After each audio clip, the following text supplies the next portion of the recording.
Welcome to City Insider. In today's video we'll start with Pep confirms Walker, Ederson and Ake to miss Villa clash. Manchester City will still be without Ederson and Kyle Walker when they welcome Aston Villa to the Etihad Stadium on Wednesday evening.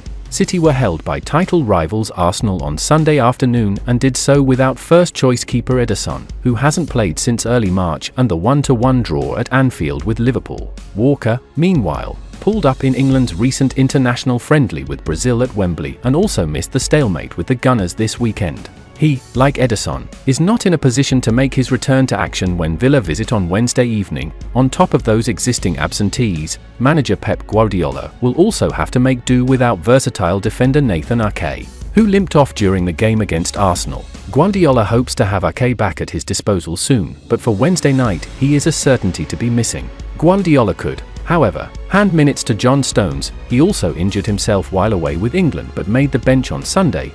I don't think so. John maybe, the other two no chance, Guardiola said, when asked of the availability of Walker and Ederson.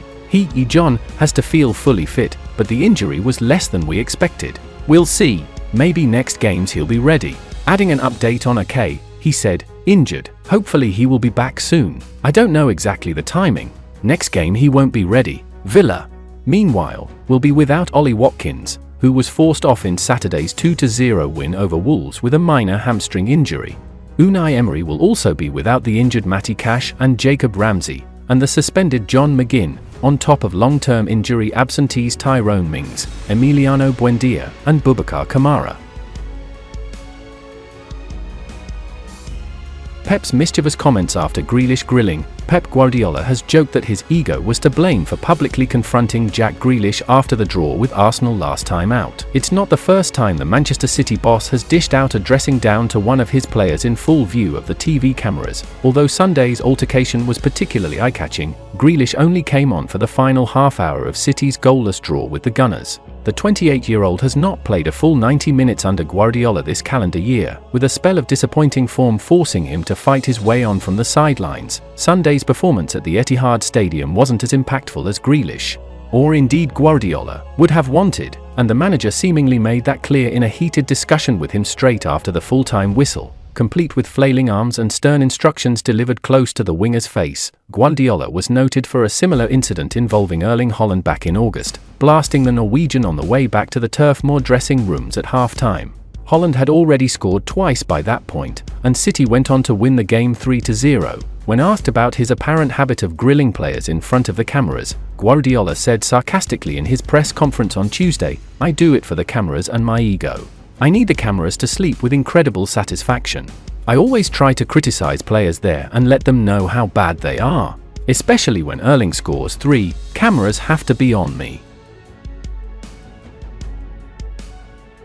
Arsenal keen to beat Barca to signing Cancelo. Arsenal may try to disrupt Barcelona's plans by pursuing 29-year-old Manchester City player João Cancelo.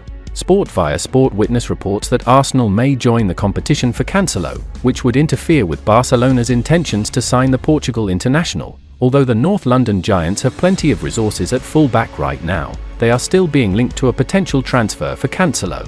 He has performed admirably for the Catalans and would like to remain at the Camp Nou. Cancelo is among the finest offensive full-backs in the game, and he would have stayed at Man City if he and manager Pep Guardiola hadn't fallen out. The Portugal international was a target for the Gunners last summer, but the citizens were unwilling to engage in negotiations with a direct opponent for the title. Alexander Zinchenko and Gabriel Jesus strengthened the Gunners' squad in 2022, and Man City had no intention of doing the same with a move for Cancelo. The former Inter Milan player was able to transfer to Barcelona as a result, and since then, he has made 33 appearances and contributed for goals and for assists. It seems improbable that City will back down from their refusal to do business with Arsenal. Another concern is that Cancelo, who turns 30 in May and could not be at his best for very long, is not someone the Gunners management is likely to be willing to invest 45 to 50 million euros for. Cancelo's plan is to leave Man City permanently for Barcelona at the end of the season. The Catalans will not give City the rumoured 40 million euros. They will definitely look into the possibility of signing him to a second loan deal with a 25 million euro buyout option. Erling Haaland prioritizes Barcelona move. Manchester City star Erling Haaland may continue to be linked with a Real Madrid move, but the Catalan media would like to have a say in that narrative. A fresh report from Sport Today claims that Barcelona have the striker as one of their targets, as President Joan Laporta sees the player as one of their main objectives. Besides saying that Barca already held a meeting with Haaland's agent Rafaela Pimenta, the outlet brings some quotes from Bojan Krkić on Cadena SER. The father of the former Barcelona player, who used to work as a scout for the Blaugrana, claimed that Haaland actually has a favourite club for after Manchester City, and it's not Real Madrid. Erling Haaland prioritizes Barca. If he had to choose between Barca and Madrid, he would go to Barca. Barca is recovering little by little. It's going to return to the Camp Nou, and that changes a lot in terms of marketing and merchandising. Then there are investors, the sale of players. We must say it's not really a surprise to see the Catalan media feeding Barcelona's rivalry against Real Madrid in the fight for a signing, although that sounds a little unlikely in this case. It's no secret it'd take lots of money to sign Haaland from Manchester City, so it's difficult to even imagine the Camp Nou side trying his signing at a stage when they're struggling with financial issues. And that's the final content of today's video. Like, subscribe to support City Insider.